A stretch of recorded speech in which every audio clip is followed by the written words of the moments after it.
Hello दोस्तों, आज हम 10th क्लास मैथ्स से पहले अध्याय जिसका नाम है वास्तविक संख्या, उसका उदाहरण नंबर 2 करेंगे। यहाँ पर ना आपको ना जितनी भी प्रश्नावली आएंगी उसमें आपको एचसीएफ और एलसीएम निकालने के लिए आएगा। तो फिर उससे पहले ना सभी सवालों को हल करने से पहले आपको ये समझना ज़रूरी है कि ये एचसीएफ और एलसीएम क्या होता है। तो हम उसकी परिभाषा से समझेंगे, फिर बाद में आपको सवाल करके दिखाऊंगा, तब आपको और अच्छे से समझ में आ जाएगा। तो देखते हैं एचसीएफ क्या होता है। एच सी एफ तो इसकी परिभाषा क्या होगी कि संख्याओं संख्याओं में प्रत्येक उभयनिष्ठ उभयनिष्ठ उभयनिष्ठ अभाज्य गुणनखंड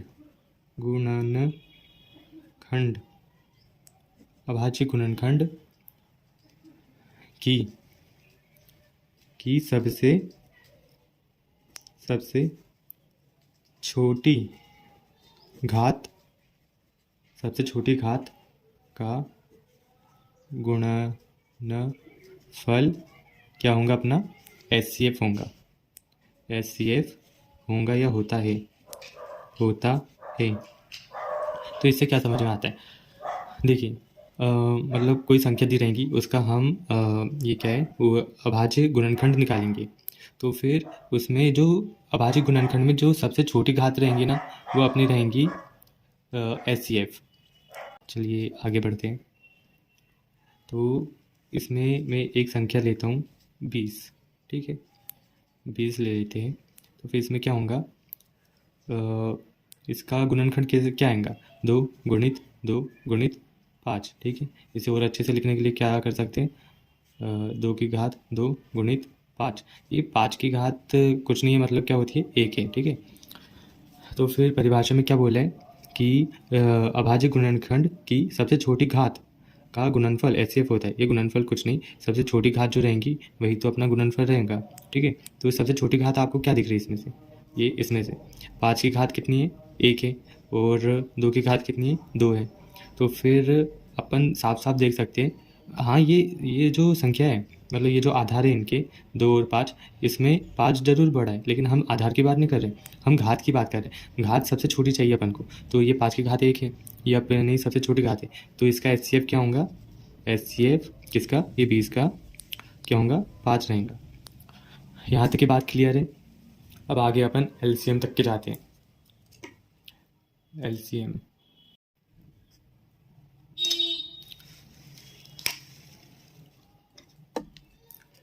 एलसीएम की क्या परिभाषा होगी? एलसीएम बराबरी से संख्याओं में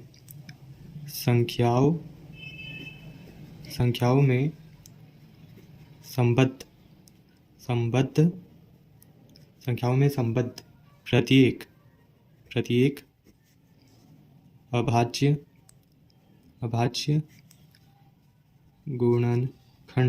प्रत्येक अभाज्य गुणनखंड की सबसे बड़ी घात नहीं, घातों होगा, क्योंकि अभी बताते हम, घातों का गुणनफल क्या होगा? अपना एलसीएम होता है। तो देखिए, संख्याओं में संबद्ध प्रत्येक अभाज्य गुणनखंड की सबसे बड़ी घातों का गुणनफल एलसीएम होता है। इसमें क्या बोला है कि जो अभाज्य गुणनखंड निकलेंगे किसी संख्या के, उसमें जो बड़ी बड़ी घातें होंगी ना, मतलब छोटी नहीं देखनी है अब अपन को, अब अपन को बड़ी देखनी है। तो फिर जो बड़ी घातें रहेंगी उन सबको अपन लिखेंगे, 2 आ सकती, 3 आ सकती, फिर उनका गुणा करेंगे, फिर जो अपन को हल मिलेगा वही अपना एलसीएम रहेगा। अब मैं आपको एक एग्जांपल, ऊपर के एग्जांपल दे के बताता हूँ। जैसे कि ये 20 था, 20 का गुणनखंड कैसे निकला था? 2 की घात 2 गुणित 5, ठीक है। तो फिर इसमें 2 ही संख्या है वैसे, अभी मैं 3-4 संख्या का भी बता दूंगा। तो फिर इसमें क्या है कि 2 की घात 2 है, मतलब इसमें सबसे बड़ी घात क्या होंगी? ये जो रहेंगी 2, क्योंकि 5 की घात 1 तो सबसे छोटी है। तो फिर इसका एलसीएम क्या रहेगा? एलसीएम किसका? 20 का इक्वल्स टू आएगा अपना 5। ओके, यहाँ तक के क्लियर है। अब मैं आपको एक दूसरा एग्जांपल देके बताता हूँ। अपन ले सकते हैं 120। 120 इसका गुणनखंड क्या आएगा? अभाज्य गुणनखंड 2 की घात 3 गुणित 3 गुणित 5। अब देखिए, इसकी घात 1 है, इसकी घात 1 है। ओके। इसमें आपको कौन कौन सी घातें एकदम बड़ी दिख रही है? एक तो ये 2 की घात 3 दिख रही है, इसकी तो छोटी है और इसकी भी छोटी है। तो फिर इसमें अपन क्या करेंगे कि जो अपना 2 की घात 3 रहेगा, 2 की घात 3 ये अपना एलसीएम रहेगा। इसे और अच्छे से हल कर लेते हैं। 2 गुणित 2 गुणित 2। ओके। तो फिर यहाँ पे कितना आ गया? अपना 8 आ चुका है। ये अपना एलसीएम रहेगा किसका? 120 का। यहाँ तक के क्लियर है? आपको एचसीएफ और एलसीएम आप समझ में आ गए होंगे। अब हम उदाहरण नंबर 1 करते हैं, आपको और अच्छे से समझ में आ जाएगा।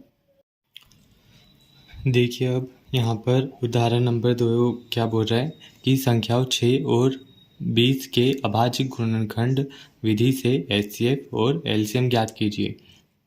तो अपन को पता है कि भाई अभाज्य गुणनखंड विधि क्या होती है। तो फिर हम इनका गुणनखंड निकाल लेते, किसका? 6 और 20 का।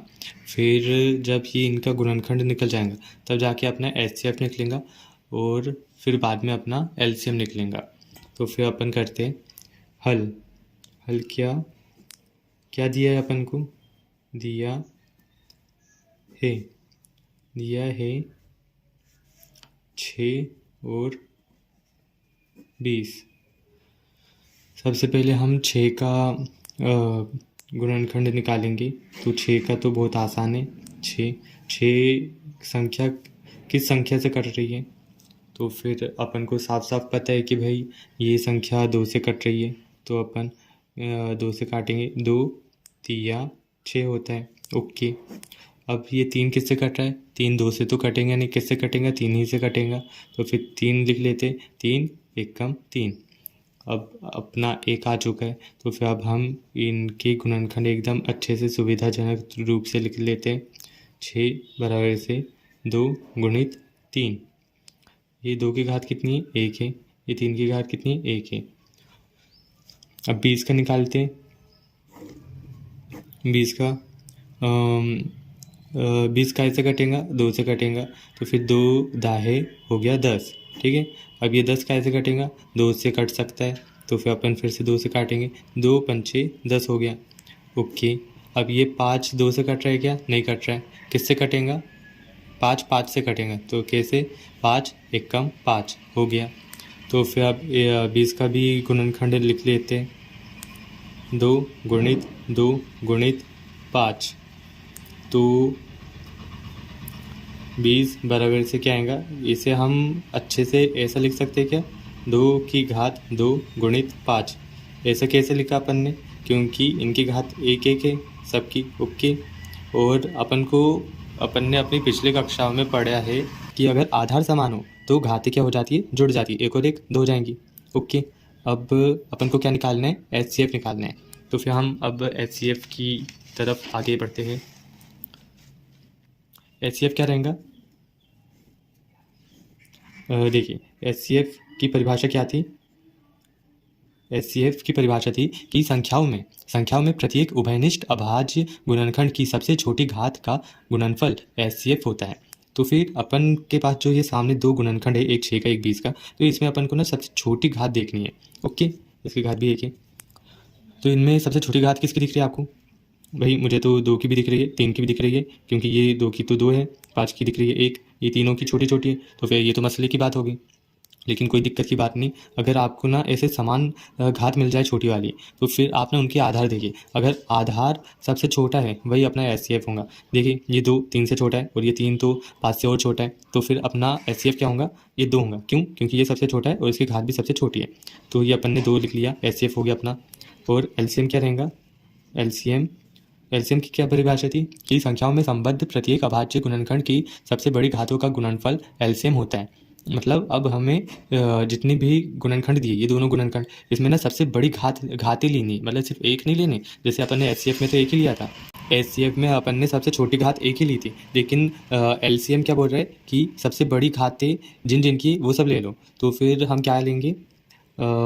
देखिए, इसका ना एक आसान सा तरीका है।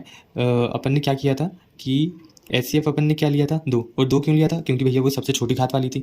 तो फिर भाई जब ये जो 2 है वो सबसे छोटी घात है, तो बाकी जितनी भी बची वो सब क्या रहेंगे, बड़ी घातें रहेंगी ना। हाँ भले ये भैया 3 की घात 1 है और ये 5 की घात 1 है, लेकिन इनके आधार भी तो देखिए, हम किसी को छोड़ नहीं सकते। यहाँ पर 3 है और यहाँ पर 5 है, ये दोनों ये 2 से बड़े, तो फिर हम इन दोनों को भी लेंगे, और 2 की घात 2 को तो लेंगे ही लेंगे, क्योंकि वही है 1 है जिसकी घात सबसे बड़ी है। तो अपन लिख लेते, सबसे पहले मैं 2 की घात 2 लिखता हूँ, फिर 3 लिख लेता हूँ, फिर गुणा करके 5 लिख लेता हूँ। ओके, अब इनका क्या आएगा, ये अपना एलसीएम आ गया है, दूनी 4, ये 20, ये हो गया 60। तो फिर एलसीएम अपना कितना आ गया, एलसीएम अपना आ चुका है 60। आपको आया समझ में। 6 और 20 का अपन ने सबसे पहले तो गुणनखंड निकाले, फिर उन्हें व्यवस्थित तरीके से लिखा, फिर उसमें से एचसीएफ निकाला, और फिर 1 मिनट, एचसीएफ निकाला और फिर एलसीएम निकाल लिया। बस इतना सा करना है, बहुत आसान चीज़ है। धन्यवाद।